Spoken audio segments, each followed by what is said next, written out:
organizing tips. So ladies, please welcome Katie Beth from sunny Bedford, Texas. Thank you so much. That was such a sweet intro. I really appreciate it. And I really enjoyed listening to you guys just now as you guys got onto your meeting. I'm sure that I could learn so much from you all as well. I wish I was in Bedford, New Hampshire, so that I could visit and get to know you all. But yes, I am a professional organizer. And so today we're going to talk about some tips on getting organized. I've been doing this for like she said, I started in college. So really, I've been doing this for about, I guess, 8 years. But professionally, I just started doing this on my own this past year. So I taught high school art for 3 years and then was able to move into doing this full time as my business. So we'll get started. There's still a couple people I'm letting in, and then I believe I'm recording, Rachel and Gabby. Yes, I do see the recording. If I could just remind the members to go ahead and mute themselves as they, so there's no background noise for Katie Beth there. Thank you. Mute. Perfect. And I will have time at the end for any questions that you guys may have. So just to kind of get through, if you'll, write anything down that you are like really wanting to ask, that way you can save it towards the end. All right. So as she said, I've been doing this for about 8 years. I started in college. I started gaining clients who I realized just had a lot of clutter and needed organization. And it started in particular with one woman who she had 3 kids and she worked and her husband worked, and there was just a lot going on in their home. And I saw a need and she was happy to let me start organizing. And then I realized, okay, this is something a lot of people need help with. I really enjoy helping people get organized and giving tips. So this is how that all evolved and began. And you guys already figured out I am from Bedford, but I'm from Bedford, Texas, instead of Bedford, New Hampshire. So where I live, my city has about 50,000 people, and I looked up Bedford, New Hampshire. It looks like you guys have about 23,000 people. I love warm weather. I do not like cold weather. Texas just recently had a huge winter storm that we had not experienced anything like this since I think the 50s is what I had heard. And it wiped out power for about 4 million people. And there was snow on the ground for a week, and everyone in Texas was just we did not know what to do. I wish I had have talked to you guys about 3 weeks earlier, because I really could have learned some tips on how to survive in the winter weather you're used to having. And then lastly, like she said, I love art. Is that me making that feedback? No idea. Okay. I know we should all mute.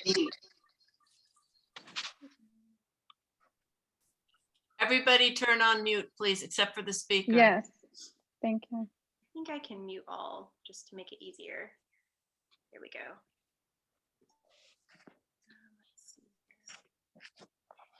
And anyway, so yes, like she said, I got an art degree and I love doing art in my free time. If I'm not organizing, that's what I'm doing. So now that you know a little about me, let's talk about what we're going to get into today. Today's topics are going to be: number 1, how to organize your time; number 2, how to live an organized life; number 3, how to get your family organized. So not just you, but the people you live with. Number 4, messy desks, missing papers, and piles. This seems very relevant now, since I know several of us are still working from home, or we've had to create home offices. And so I want to just touch on that a little bit. And then downsizing tips will be our topic number 5. And then lastly, I'll just talk about how to get started if you feel like you're ready to start a project on organizing in your home. So this first topic, let's talk about how to organize our time. So basically, you have to get everything organized time-wise before we can start physically getting organized within our home. It's important to learn how to be more productive during our day so that we can just utilize that productive time in making sure we have everything running smoothly, everything in its place. That way we have more time to do the things that we really enjoy and we really love to do. And we're not spending time tidying the house or just picking up randomly or trying to find something, because that's stressful and no one enjoys that. And so we're going to talk about how to get our schedules aligned so that our time is utilized better during the day. And I love this quote. It says, "For every minute spent organizing is an hour earned." And I truly believe that. If I struggle really with running on time, and I easily forget things. And so my life is so much better and easier when I'm organized. When I'm disorganized, I'm just really struggling. So I really like to stay organized so that things can be more, smooth in my life. So the first thing I recommend to get your time organized during the day, and some people are list people, some are not, but if you just jot down a couple things that you want to get done in the day, for me, that's a really great visual reminder that you have goals for the day, especially during this pandemic, where it's so easy to just sit back down on the couch or maybe go lay back down in bed. For me, I've become a lot more productive when I start making lists to start my day off. And then as you're listening to today's presentation, start thinking about the places in your home that you spend time looking for items or that stress you out when you open a closet door or you open a garage door. Where do you feel that stress in your home? And hopefully you can learn some tips on how to apply my organization tips to that stressful area in your house. So as you're starting to organize your time and utilize it better, here's 5 ways that you can start to declutter, and it just takes 5 minutes. So hopefully you guys can have like maybe 5 minutes of your day where you're like, I can do this and reduce the clutter in my house. So number 1, I recommend clearing off a countertop. A lot of times we come in from the door and we just set things down on a kitchen countertop and they start to pile and pile. So if you can spend 5 minutes, try to clear off one of those drop zones, is what I call them, in your house. And then as you get your mail each day, throw that junk mail away. I don't even like to come back into my house. I grab it, I go straight to the recycling bin and then just throw out what it is I don't want to keep. I know I don't even want to bring it inside. And that will eliminate a lot of paper piles that people start to build up. And then number 3, just try decluttering one drawer. Maybe it's your nightstand or makeup drawer or something maybe you visit every single day, that if you just take 5 minutes to kind of throw out some old things that have been piling up in there, it'll make you feel a lot better. And it just starts that journey to getting decluttered. And then number 4, try organizing just one section, not the whole closet, but maybe it's your shoe section, or maybe it's your pants. Go in and like look at your pants, see which ones you're still wearing, and if you're holding on to some that maybe you're not, get those out of your closet and just try organizing one section here and there for 5 minutes. And then lastly, I recommend this to all of my clients, is create a donation box that sits somewhere in your house. That way, as you're going through your home and you're living in it, you might see something that you're, becoming aware, I don't use that anymore. And you can just toss it in the donation box. And once that gets full, just make a habit of taking a trip to your local donation center. You hear that? Hello, are you okay? Okay, this is my favorite quote. It says, "I'm convinced that every time a sock goes missing from the dryer, it comes back as an extra Tupperware lid," because I'm quite sure I'm positive that's what happens. Okay, let's talk about how to get an organized life. So I like to think of clutter as something that's costing you money. I'm in my early 20s, and so I just am on with my husband and I, we're constantly thinking about how can we save money here and there. And when I go into my pantry and I open it up and it's organized, I'm not looking for something and then not being able to find it and then having to go to the store and purchase something I already owned. I want to avoid doing that at all costs. So a lot of times my clients will not realize they have something just because they simply can't find it, and then they go out and purchase it again, which you start doing that more and more, it's just kind of a waste of money. So I like to think, what is clutter costing you? And maybe that'll help you think about the items you have in your home a little bit differently. So these are 5 habits that you can start just to begin living an organized life. So these are just kind of life hacks that for me make things run a little bit more smoothly. So every time I cook, I try to double the recipe and just freeze the other half so that days where I'm just tired and don't want to mess with grocery shopping, I've got something frozen and ready to pull out to eat. And then when you are getting out of your car, pull into the garage and grab any trash that you might have accumulated and throw that away each time you get out of the car. Then number 3, every time you go to the other part of the house, take something that you need to put away. So you're already making a trip maybe to your bedroom, but if your shoes are laying in the kitchen, go ahead and pick them up and take them back with you instead of having to make that trip later on. And every time you pack up seasonal decor, and this is great because we've got a couple of fun spring holidays coming up, make sure you include the items that you're going to need the next year. So you're not having to scramble that next year to finish your decoration look. You've already got them packed away. Make your life easy. And then lastly, when you're putting together furniture and it comes with those little Allen wrenches, tape those to the bottom of your furniture because they end up floating around your home and you never can find them again when you actually need them. So just tape them to the bottom of your furniture. And then it's really important to remember that organizing is a practice and not a project. So sometimes organizing can feel super overwhelming, like you've got to get these huge projects done. But if you're just, like I said, taking 5 minutes a day to get more organized, over time, you're going to become more organized naturally because you're practicing it each day. Okay, so here is a before and after of a pantry that I did last year. This client has a really beautiful, awesome, huge pantry that, we're not all fortunate to have such a huge pantry, but I wanted to show you this one because it has a lot of examples of things that I see in my clients' homes. So on the left side picture, that's the before, you see a lot of jars, you see a lot of boxes that have dry goods in them. Up at the very top, you see like huge serving pieces that are stacked really high on top of each other. And this client was, I'm not even sure she was over 5 feet tall. She's short. So she couldn't reach any of that or see any of that. She had to always get on a ladder and reach above her head to grab these heavy things down, which scared me. So we pulled everything out. And the first thing I started doing was taking all of those boxes and just throwing out what I could decant, basically. And that's a word that organizers like to use. It's the process of taking dry goods out and putting them in an airtight container. So I do this a lot with oats. I do this a lot with rice, pasta noodles, crackers, anything that you want to make sure doesn't get stale. I like to put in an airtight container instead of store it in those cardboard boxes.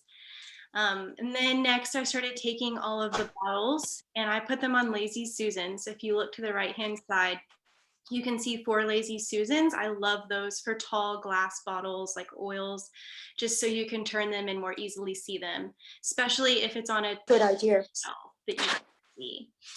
And then on that after picture, the white bins and the kind of tan baskets, those are what I put her different pantry goods in. I separated them by categories, labeled each bin for her, and that's how I started getting everything organized. So now nothing sits directly on the shelf. I'm putting it directly into a bin that has a category and a label. And when you're doing pantry items, I don't recommend getting bins that have lids because see on that pasta, the pasta area, sometimes you've got bags that might stick up and you can't stick a lid down on it. So get open top bins if you're looking to organize your pantry. I love these kind of like old-timey candy jars for fun things to reach in that you might use every day. She made coffee every day, so we put her Keurig K cups in those. And then again, at the very, very top, if you can see in that right-hand picture, instead of piling all of her servingware, I was able to put it in these tall gray, they're flexible fabric bins, but they held the servingware pieces really well. And then I stuck a label on them. That way she knows exactly what's in there, and it's not this above your head trying to look for something that's really, really heavy. She's just able to go right up there and see what's there. And then I wanted to show you a little bit of what that process looked like. So when I get to a client space, I pull everything out, every single thing, and wipe down all the shelves.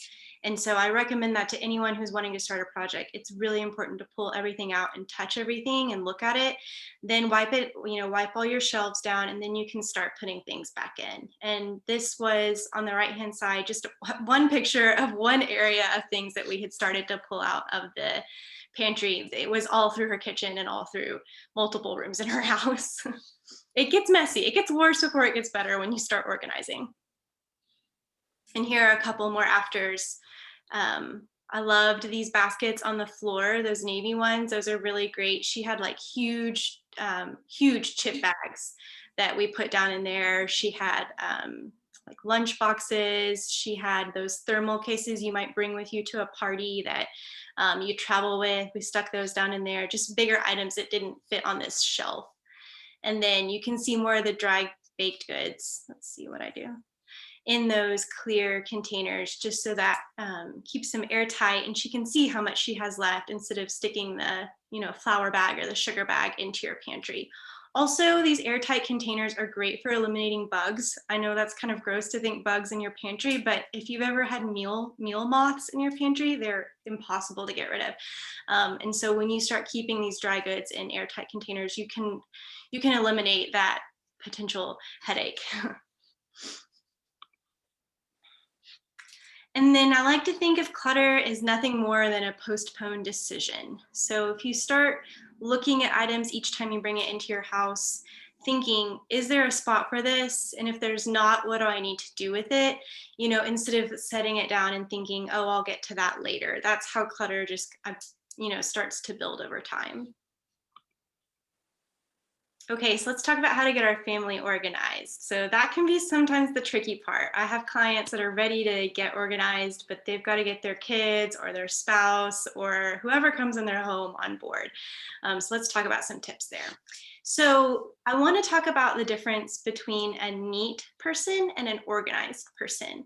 And a lot of times when you are a neat person, it's very easy for you to become organized, but people will take their items and tidy it up and maybe put it into piles or stacks and kind of hide the clutter, but it's not really technically organized. It's just tidied and neat. So someone might think that they're organized, but they're really just maybe a neat person, and they need to start thinking about how to get more organized over time. And that might be a good conversation to have with people who you live with. Like, yes, you're a neat person, but we can be more organized together.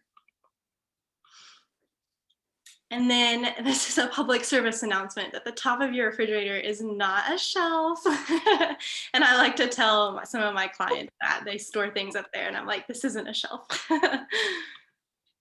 Okay, so I'm going to talk about tools a little bit, because tools are that's nice. something that everyone needs in the house at some point. You might need a Phillips head screwdriver, and you go out to the garage and you've got to sort through 80,000 tools just to find a screwdriver. And to me, that's such a frustrating experience.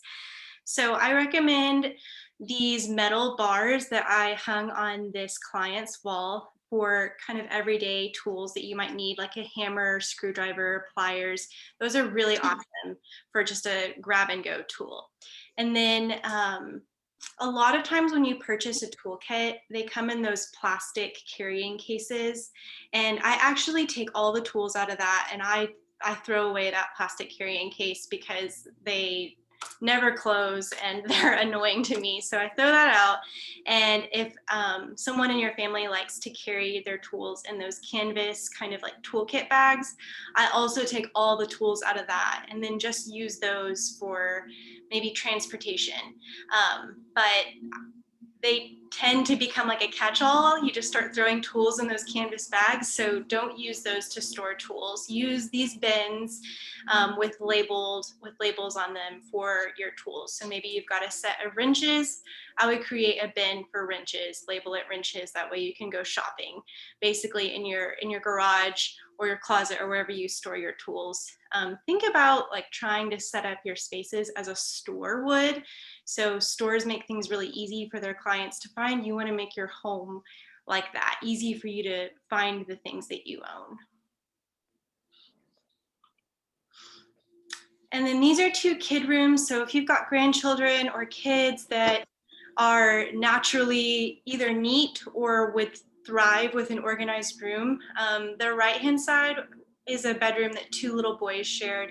One had severe ADHD, and so being organized for him was the difference in enjoying playtime, and then really he hated playtime because he couldn't find any of his toys, and it was stressful for him. So once we got everything organized by color is how I organized the Legos actually for the little boys. He now like really loves to sit down and play with his toys because he can see everything and enjoy them. And I grew up with a sister, so I was not really familiar with boys' toys until I got into this room, and I was just blown away by the amount of Legos that these kids had. And I asked my husband, like, is this a normal amount of Legos? And he was like, oh yeah, that's definitely a normal amount of Legos. So those Legos are crazy. Kids get so into collecting them, which I understand. But on the right-hand side, I also made shelves for them to display their Lego creations, because those were tossed in the corners of their rooms and they were getting messed up and destroyed, and it made them sad because they worked really hard on those, you know, Lego creations. And then on the left was a little girl's room. She had these awesome built-in bookshelves that she was just shoving things into. She was a collector of all things, so she collected everything on those bookshelves. So instead we took everything off and put them in these really fun decorative boxes. Those are actually from IKEA. I'm not sure if you guys have an IKEA near you, but I love IKEA for organizing kids' rooms. It's great. They have great stuff for kids' rooms. Okay, so ways to make decluttering fun. And sometimes we need this for ourselves, sometimes we need this for our family, but I love taking before and after photos, not only as a professional organizer, but my clients, you know, they love to see their befores and afters, and then I encourage them to take their own, because it's fun to share and it's fun to look back on and remember how you know, where you were before you started organizing. Set a time limit. So I mean, I personally work best when I say, okay, I've got 15 minutes, I have to get this done before I can do anything else. And for me, that helps me power through things. Love listening to music. I think it's great for like the whole family to turn some music on and just get to cleaning, listen to a podcast or an audiobook, whatever makes you happy and passes the time for you. Sell things for money. I love organizing and selling things for money. My clients get so happy when I make them money off junk that they weren't using anymore. And I love it. It's a great feeling to just make money off something that was sitting there. And give your family member a reward, or give yourself a reward. I think there's nothing wrong with that. If that's how you need to work, that's how you need to work. And then do it with a friend. Now you guys have an entire organization of friends that are learning how to organize, so you guys can do this together as a bonding experience. And then I want to talk about gifts. So gifting can be where a lot of clutter comes from. Either you're guilty of giving a gift that might have been cluttered to somebody, or you know that feeling when you receive a gift that you're like, where am I going to put this? It's going to sit on a shelf in my closet somewhere, which sounds really sad and terrible, but we need to like maybe think about how we can change the way we give gifts. So these are 10 examples for kids that you could give gifts that don't become clutter. So think about an experience, think about something that they can eat, something that's going to be used and enjoyed, but it's not going to like go sit somewhere in their room. I love the technology upgrade suggestion, because nowadays, like, it's, you know, kids are always looking for something to upgrade their technology, and it doesn't have to like normally be expensive. You can find a couple of apps that maybe they've been wanting to get and just help them pay for that. But that's, I think, a great suggestion for now. Okay, let's talk about messy desks and papers and piles. And some of my clients just love to keep paper. They've had paper for years and years and years, and they have a hard time letting go of it. And some just don't know what to do with it. And so let's talk about how we can like combat paper clutter. So we talked a little bit about mail when it comes in. I really encourage everyone to set up a mail system in their house. So for me, I put my mail system by my door that I walk in with mail in my hand. And I have 2 categories. It's a really small little filer system. One category is to be shredded. So it's like that has a lot of personal information on it. It needs to go in the shredding machine eventually. And the other one is upcoming events. So maybe, well, this is a little irrelevant currently, but a wedding or a baby shower that's coming up that you want to, or especially something you have to RSVP to because you don't want to lose that. You want to, make sure you get that back in the mail. So make a little area for it by your door. And then how do you know what to invest in when it comes to organizing your paper? So they have so many different ways to organize your paper. I would say you're going to have to, number one, just assess how much you have. My goal is to get my clients away from those huge metal filing cabinets. But sometimes you just have to have one of those. And my clients just can't get away from that. But maybe, like I had a client who had 4 metal filing cabinets full of paper, and we were able to get it down to 2.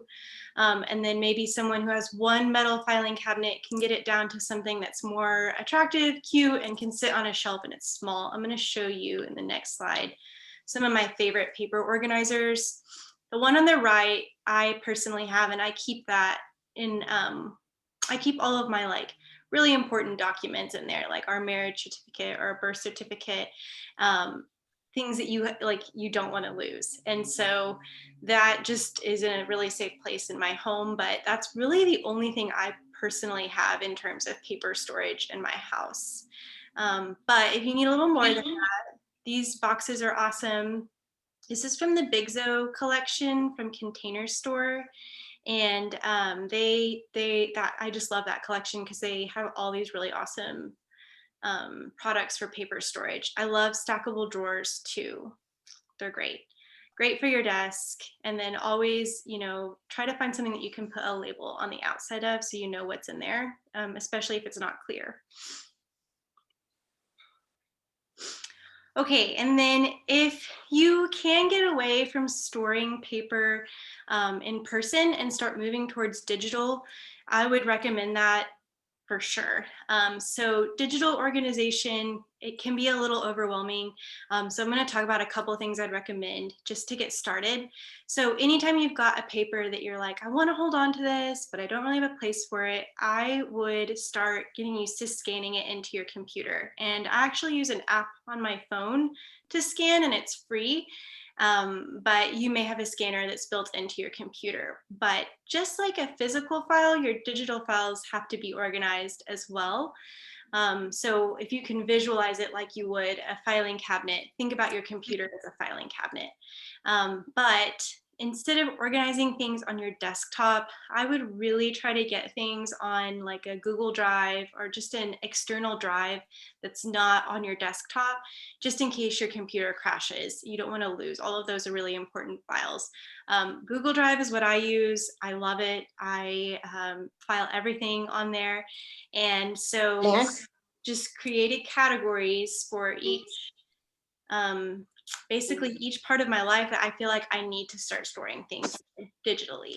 And once you've set that system up, it becomes sustainable and you could just keep filing things away digitally and resist that urge to file it away somewhere in your house.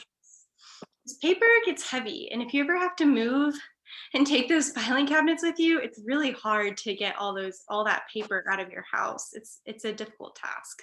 Digital, you just pick up your laptop and go. And this is a really great reminder, the just in case turns into wasted space. A lot of times we're like, oh, just in case I'll keep this. And the chances of us looking back at it are pretty slim. So think, is this just gonna be wasted space at some point? And this is a home office that I did after the quarantine had started. She had one closet in her office that we needed to fit everything in, all of her personal files, her work gear. She traveled a lot and gave out a lot of promotional items. So we created spots like that in her closet. But when you're organizing anything in your office, I recommend getting clear acrylic containers like you can see in this photo and thinking small. Paper is small. Little office supplies, it's small. Most of the things you use in your office are little, so don't go buy huge containers when organizing your office. Cords are a huge thing that people just tend to hold on to. So as you get cords, either make a habit of labeling them when you get them in or toss them, because you don't really need to keep all of those cords. A lot of times they're just really old and they don't even go to technology that you own anymore. And you can see at the very bottom on that left-hand corner, we made one little box for cords, and that's all she needed. And in that left-hand picture, again, on the very bottom shelf to the right, that was her new filing system. So she had this whole closet was full of just lots and lots of paper that she'd been filing away. And we just created one new filing system, and it was all able to fit in that box. She had taxes, like old tax return information from 1990 in there that we just needed to sort through and shred because she didn't need it anymore. Okay, so we're going to talk about some downsizing tips now. I have helped one of my grandparents downsize, and I'm currently helping my parents downsize right now. They're moving in a couple months to a smaller home. And so I have learned a lot through helping both family members figure this out. And I've helped a couple clients do it now too. So here's some things to think about when you start downsizing. And what I recommend is if you know that you're going to be moving into a smaller home, like anytime, maybe within the next year or two, I think now is a great time to start. It takes several years. I mean, you can do it in a shorter amount of time. It's certainly possible, but if you really want to go through everything thoroughly, I mean, give yourself a year or two to do it, and it'll be a lot more enjoyable for you. So things to think about, number one, is sorting, purging, and then packing. So we're going to go over that. Passing down keepsakes is something we've got to start thinking about because you maybe just can't take it with you to your new space. Organizing photos is a huge thing. Disposing, selling, or recycling, what do you do with it? And, you've got to start asking yourself those questions. Paper clutter, we've talked about a little bit, but that's what I was saying. Like, it's hard to move with paper. It's just heavy and it's kind of annoying to take with you. So we want to start eliminating paper clutter. And then how can you have your adult children or family members get involved with you through this process? So the first thing always is we're going to have to start sorting everything in the house. And I recommend just starting and doing one room at a time instead of jumping everywhere. And when you go through the sorting process, try not to think about, as you're sorting, what am I going to do with this? Just decide, can I take this with me or does it have to go? And try to remove that idea of where is it going to go, okay, until you've sorted through everything. Once you've decided what you can take and what you have to eliminate, then you can start the tough process of purging. And this is typically where my clients or my parents get emotional, or just it's not as easy as they would like it to be. But you have some options, which is great. And you just want to start thinking about those options. So number one, do I want to pass it down to someone? Do I know someone in the family really wants this? Number two, can I sell this and maybe make some money off of it? Or number three, is there a way that I could repurpose it somewhere else in my new house that would make me happy? Or could I take part of it and use it for, something else in my home? And then lastly, packing. And my biggest tip for packing is envision yourself in your new home. Are you going to be excited to unpack this item when you get there? Like, are you going to be looking for it? And when you pull it out of the box, you're like, oh, yes, I've been looking for this. Or is it going to be something you pull out and you're like, why did I take the time to pack this? I wish I hadn't have brought that. So envision yourself in your new space with that item. And I know the word minimalism can be kind of a scary word, and I'm not even sure I consider myself a true minimalist, but I love this quote. It says, it's not about removing the things that you love, it's about removing the things that distract you from the things you love. And a lot of times I get in a client's home and they think I'm just going to start throwing all of their stuff away, and I would literally never do that. But we do go through things and we find so many things that are keeping them from enjoying the items that they truly do love. And they have no problem parting with the other things just so they can enjoy the stuff that they already had. Okay, so more downsizing topics and what to do. This is kind of the nitty gritty. So when you're passing down items, you want to, number one, want to be considerate. You know, who is this going to? Make sure it's something that they really want. Make sure the receiver is just like happy to have it in their home. And then I would recommend having very open and honest conversations about heirloom pieces with your family. Sometimes there's a piece on your shelf that might mean a lot to you, but no one understands why that means anything to you until you tell them the story of you know, why it is important. And then maybe they're like, oh, okay, I would love to have that because it was passed down from from generation to generation. They just maybe don't know what the story is. And then next, should we dispose, donate, or sell? So number one, if you really have a lot of collectibles, a lot of items in your home, I would recommend hiring an antique appraiser to come in, look at jewelry, look at furniture, anything you think might be of value, and either let them offer you something there and go ahead and take it, or at least you know what you might could get for that piece. And then if you have even more like furniture to sell, I would really recommend hiring an estate sale company just because they're great. They take a lot of the pressure off of like setting up an estate sale. They do it for you. They price everything for you.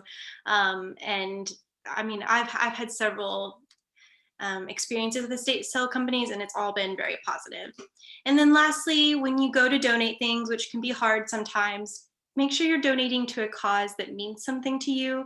That way you're excited to know that the receiver is going to be like, you know, happy and grateful for what they get.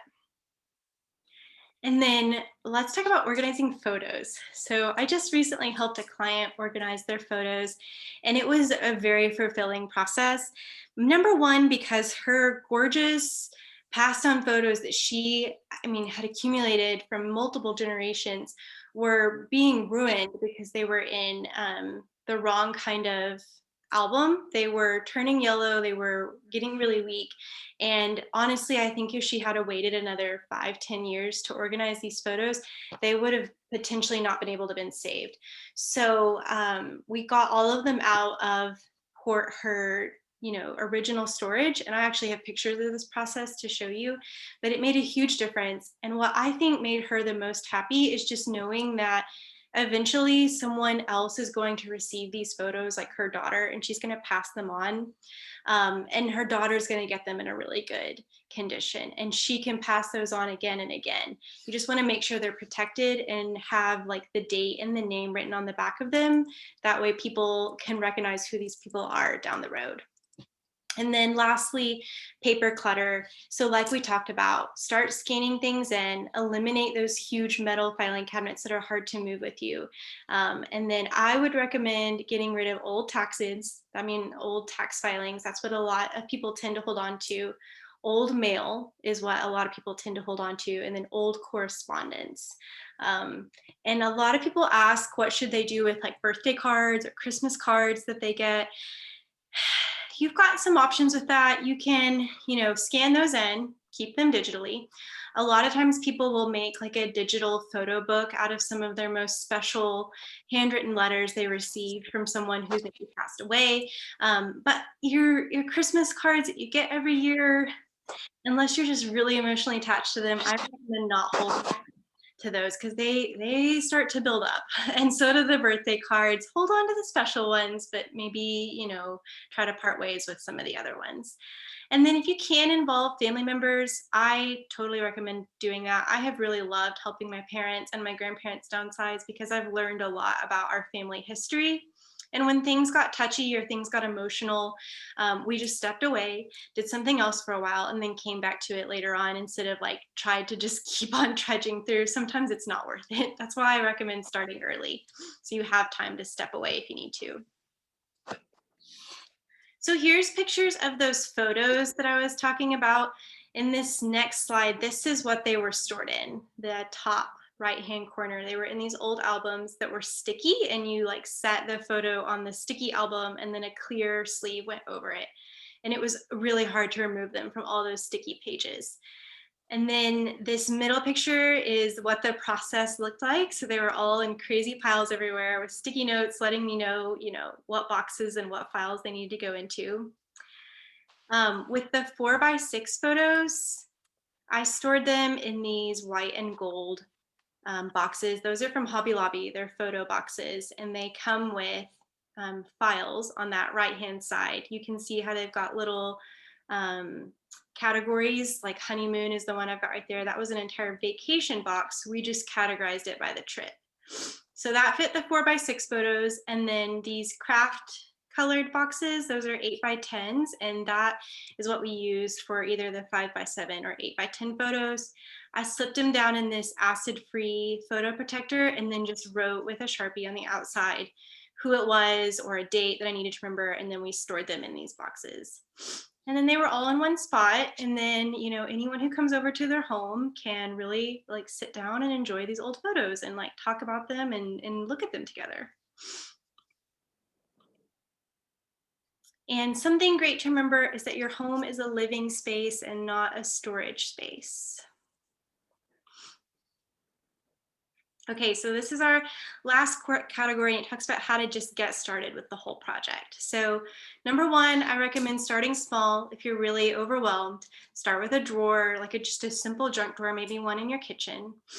Clean everything out and like truly remove everything. Wipe it down, if you want to in there, just make it like a nice refreshed space, and then only store what you want to keep. That's your time to like really make those decisions, what's worth storing and taking up room and what's worth getting rid of. And then before you buy anything to organize your space, make sure you're measuring your space. With drawers, they make expandable dividers that can fit to really any space. But if you're looking at a closet, you want to measure before you go out and purchase all of those items. And then I love this quote. It says, if you love it, then use it, display it, and enjoy it. And I just like to think of, your home is like the perfect place to do that. So you can walk around and everything makes you happy. That way you're not looking at clutter that makes you unhappy. Here's a couple of befores and afters on maybe some unusual spaces that you may not think to organize. So the first one is a refrigerator. I get clients a lot that are trying to get healthier or just like eat better snacks throughout the day. And so what we work on is putting healthy snacks in the forefront and then putting maybe like the less healthy in the back. So in this refrigerator on the right-hand side, now we have carrots, we have peppers, we have veggies in the front, lunch meats, cheeses. On that left-hand side, the first thing you saw when you opened up was like a Dr. Pepper or old, just sodas or just junky food that they didn't want their kids eating or they didn't need to be eating. So when you reorganize your fridge, think about putting healthy snacks in the front. Same goes with your pantry. Put those healthy foods in the front. This is a laundry room, and this laundry room we organized in under $80, and that included supplies and then my services too. So organizing doesn't always have to be super expensive. We got these containers from, I don't know if you guys have a Big Lots, but it would be similar to like just a discounted store. But basically I found matching bins that I knew would hold all of their supplies. I put a Lazy Susan in there because I love Lazy Susans for any type of bottle. And then I emptied all of their detergent and fabric softener, and those are actually drink dispensers so that the kids would be, you know, it's easier for them. They don't have to lift the giant bottle to pour in.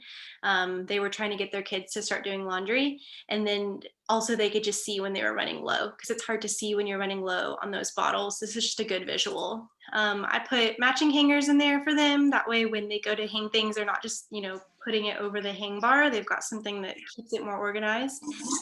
And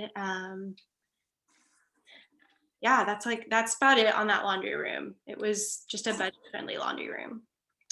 Some of my favorite supplies, I'm just going to show you a couple things. So on that left-hand side, this drawer, these are actually adjustable drawer organizers. This was an office drawer. And you purchase these in like long white strips, and you can cut them down to the size that you need. And then those little joints right there that you see, those are what you use to stick them in the pattern that you need them. And those are great because you can make that very customizable for your space. This middle picture, this is my favorite product ever. If I can put this in someone's home, I do.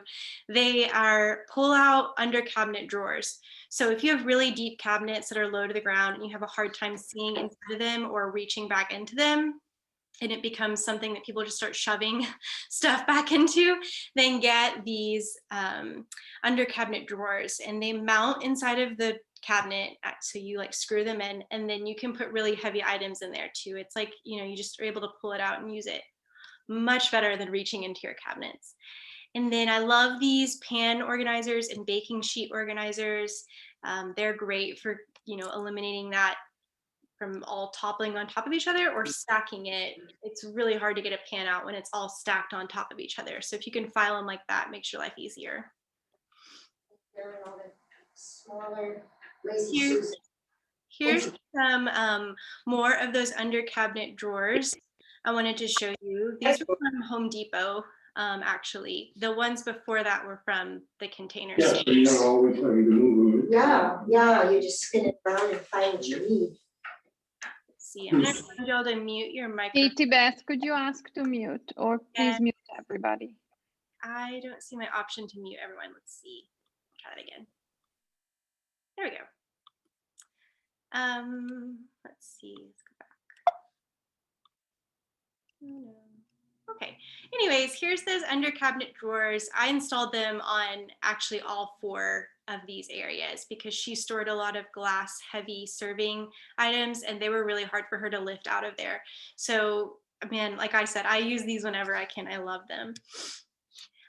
Something to think about when you're furniture shopping is intentionally buying furniture that has storage, especially if your home lacks a lot of built-in storage. So this is my dining room table actually, and it has a drawer that comes out so I can store like serving pieces in it. And then this right-hand side was, it's a locker actually. My client used lockers for their kids. They came in and put their lunchbox and backpack in there. And then this was in their laundry room. So we used that 4th locker for laundry supply storage so that the kids could easily access that. But I just thought that was a really creative way to store things in a home. Some more favorites are these rolling carts. You can get these on Amazon, Michael's, Target. I love these things. This was for a little girl. We put her craft supplies on it because she liked to take it around the house and work on projects. But I use one in my own home for my cleaning supplies. So anytime I'm going to clean a room, I just roll the cart with me instead of like carrying it all through the house or storing it through the house. And then this middle picture, these are just dividers I love to use in closets. You take the time to organize all your hanging clothes, and then over time you kind of forget, like, okay, where do dresses go? Where do short sleeves go? So I use these as a reminder with labels as to where your clothes should go. And then this right-hand side, I had a client that had lots of old, really cool albums, and he was just shoving them all in closets and couldn't enjoy them. He had a record player and they just weren't getting used. So we took his albums and framed the ones that he really loved. We just framed the album covers because he was a music junkie, and we probably framed like 10 of them. And it was just a really cool way to get them out of his closet and display them so he could enjoy them. And I just liked the way it turned out. I thought that was a cool idea for someone with albums. So I'll send this PowerPoint to Rachel and Gabby so they can give it to you. So it's got links at the end to my favorite products that I buy all the time for my clients. I included my label maker that I use because the project isn't done if you haven't labeled everything. And labels don't have to be beautiful. You can just put it on a piece of tape. But if that bothers you, this is a really great label maker. But if you're going to take the time to organize, you have to take the time to label at the end. That way, everyone in your house can utilize that system. And some other things we didn't talk about were like a jewelry organizer. I put my favorite in there. Those drawer dividers, I put some in here. So definitely check those out. And then I can unmute you guys if you've got any questions. I'm happy to answer them. It's been about 50 minutes, so we've got about 10 more minutes that you guys can ask any questions. Let me see if I can unmute you really fast. I have a question. Yes. What app do you use? This free scanning app?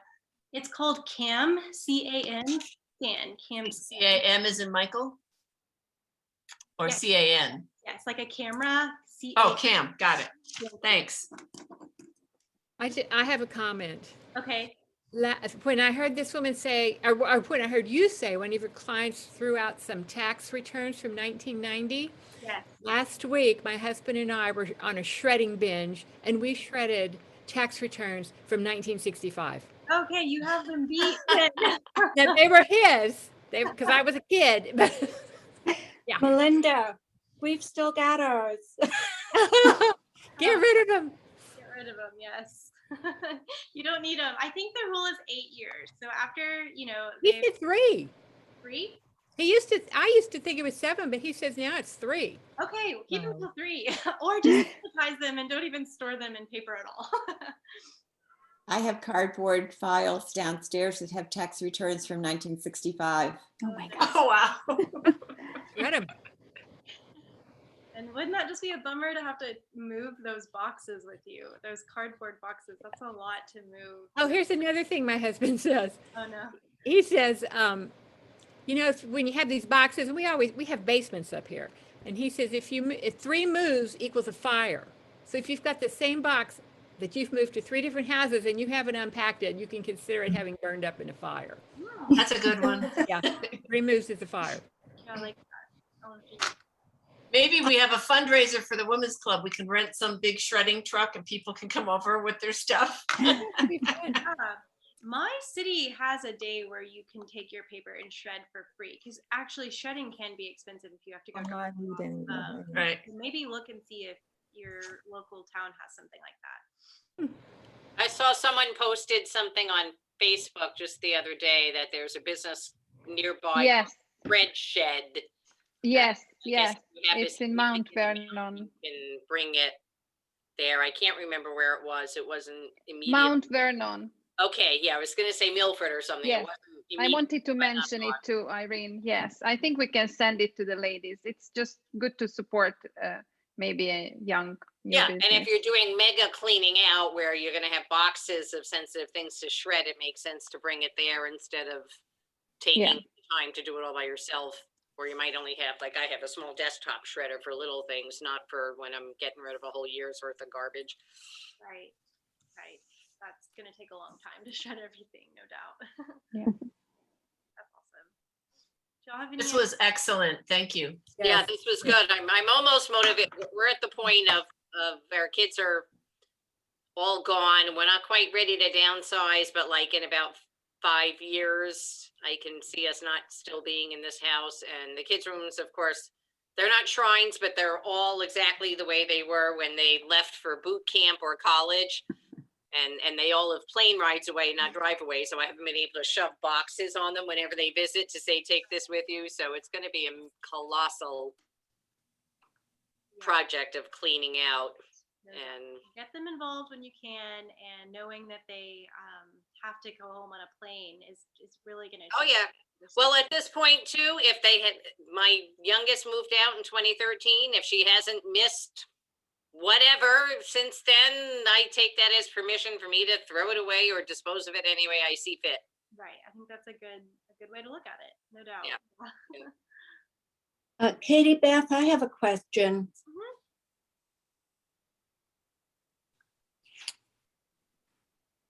Katie? Yes, Yes. I can hear you. Can you hear me?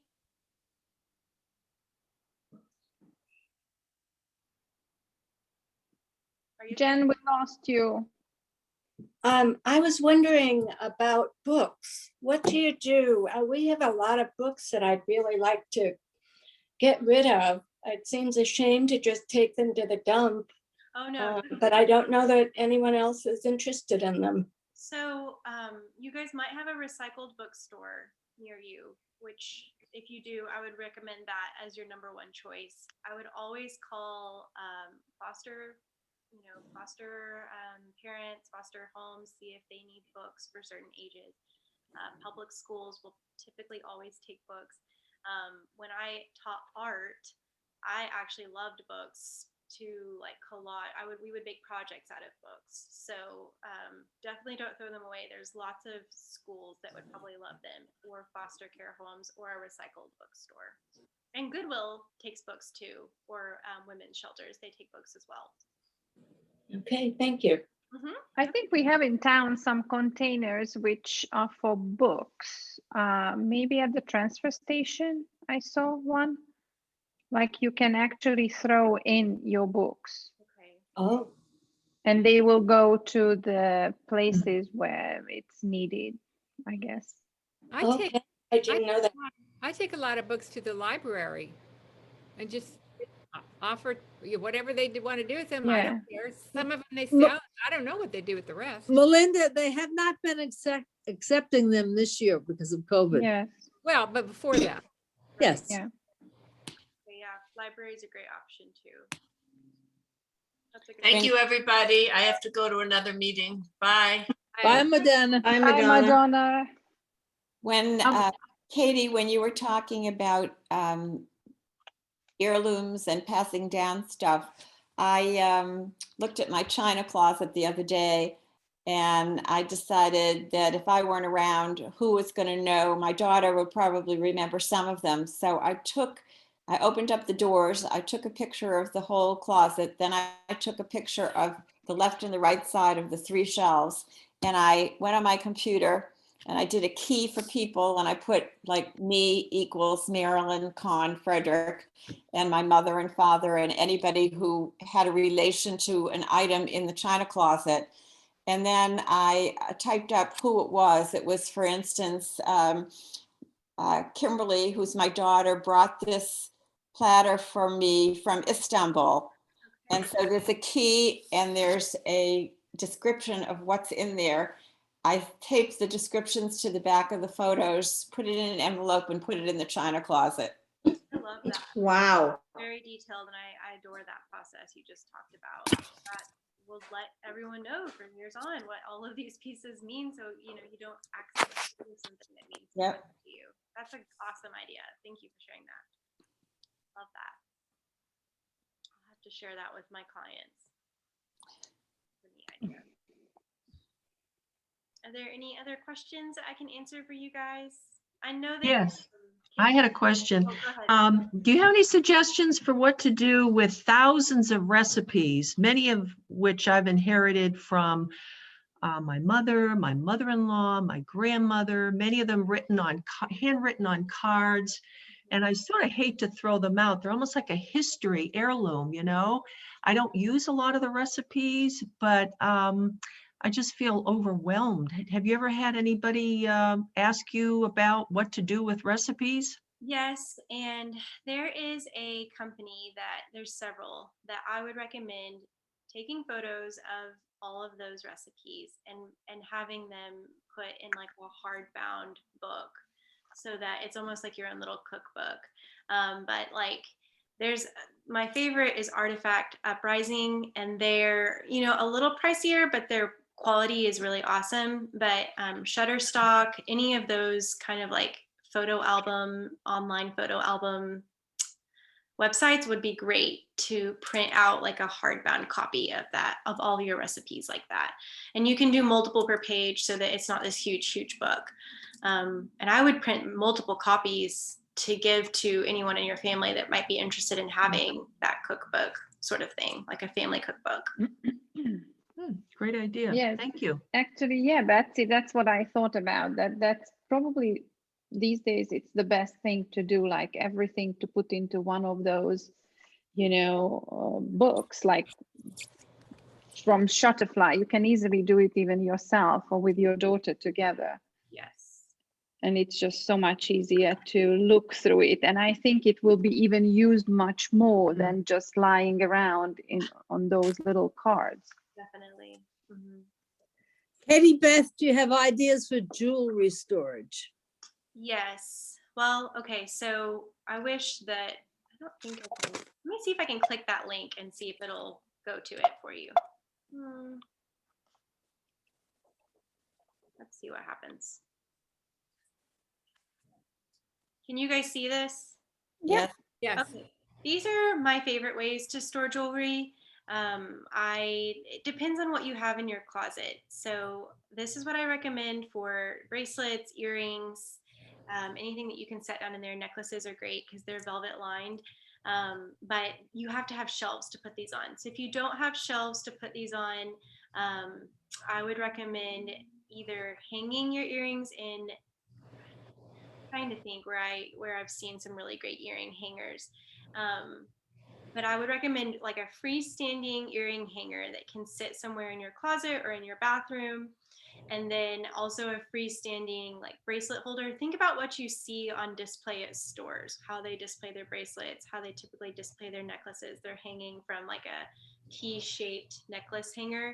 But that's typically what I recommend if you don't have the shelving or the drawer space for these. But you can always purchase drawers to put these trays down into. This just keeps everything so organized and easy to see. And then I do it by color for my clients. So we'll have like a whole gold tray or a silver tray or black. And then it's easy for them to put back away. Does that help answer your question, or do you? I own a jewelry box that has hangers for pendants, and it's great. Nothing gets dusty. Do you know companies that make things like that? Like a freestanding one? Yeah, it's a jewelry box and it has pegs where you hang pendants. Yes, I'm trying to think off the top of my head who I've seen makes those. I want to say Bed Bath and Beyond sells those freestanding jewelry armoires. I've seen them for Pottery Barn kids. Like I've looked for a teenager before, and sometimes you can get lucky and find them at like do you guys have a TJ Maxx or like that Home Sense that you guys were talking about? I've seen them there. Yes. They get expensive. So, I'm sure the ones from Pottery Barn Kids are pretty pricey, but you might look at Bed Bath and Beyond. Okay. Freestanding armoire. Let's see if I can get back to this. There we go. Any other questions? One of my daughters had just sort of like a zigzag thing that had like pegs on the holes and hung her necklaces from that. So that was just an inexpensive wooden thing. And she just hung it on sort of like a dead space in the wall in her bedroom. And so she could see what was there. Maybe you're not going to put fine jewelry there. Yeah, I've seen that. Girls, pendants and beads and things like that. And I also have a freestanding earring tree. It's like a little fold out screen. It's maybe about 4 inches big, and it's just got tons of holes in it. So you can't put big hoops there, but stud or only like on the bottom row. But studs can fill through that. You just poke it through and put the back on, and that's just on sitting on a shelf in my closet. Yes, that I can easily see. Thank you. This is a different item, but my husband had a lot of films which his parents took of him and his siblings when they were little.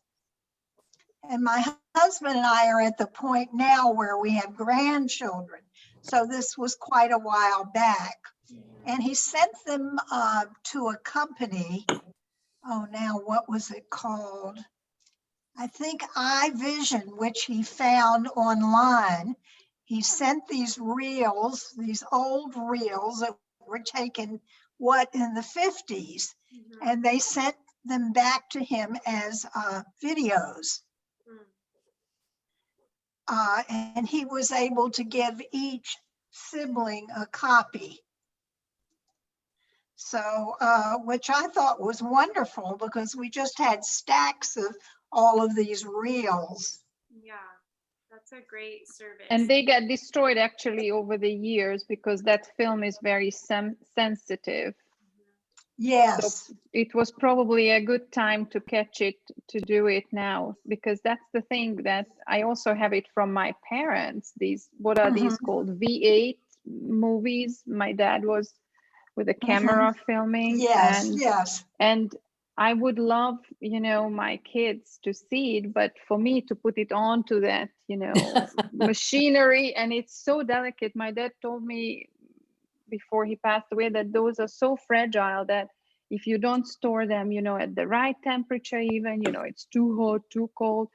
So I'm also on the same actually thought to digitalize it for my kids so they can see me as a child. And it's just, you know, something that we can preserve for the future. Yes. Yeah, I would look at your photos. I think that's a great reminder that those are really precious and you don't want to lose them. So yeah, I wouldn't recommend even trying to do that yourself. I love that service that you just recommended. Yeah, because it makes it easy. It takes the stress away for you. yes, absolutely. Ladies, do you have any more questions for? I have a real quick one. How far do you travel to do your organizing? Because you're in Texas, and what's the farthest you've traveled to do a job? I have traveled 3 hours, and that's the farthest I've ever traveled before. And it was somewhere that I had a place to stay. So I didn't rent a hotel or anything. I had someone to stay with.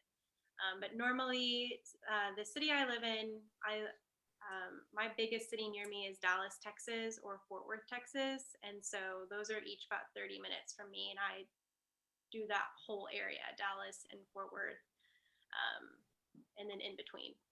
Well, if you come to Bedford, New Hampshire, we'd be happy to keep you busy and pass you around. But I think you can. Oh, go ahead. Sorry, Katie Beth, but you would be able to do also virtually now, whatever is possible, right? Yes. And I think you ladies can find all her details on her website, the Sorted in Style, which we attached to our email when we introduced her. Yes, it's right there too if you need it. But during the pandemic, a lot of my clients didn't want me to come into their homes, which was understandable. So I started offering the virtual organizing, which is great. The client has to do the hard work, the grunt work, but I set them all up for just how to get started. I give them a link to all the materials I would use, and then I draw it out for them. So they've got like a map or like a plan to follow. Yeah, I had to get But creative. you have probably you plan a vacation here, and then as Irene said, you will be passed around. Okay. So I do. Really I got a pantry and a few closets for you. Okay. Yeah, I'd love to visit y'all's area, and especially Boston. I haven't been to Boston, so I'd love to come.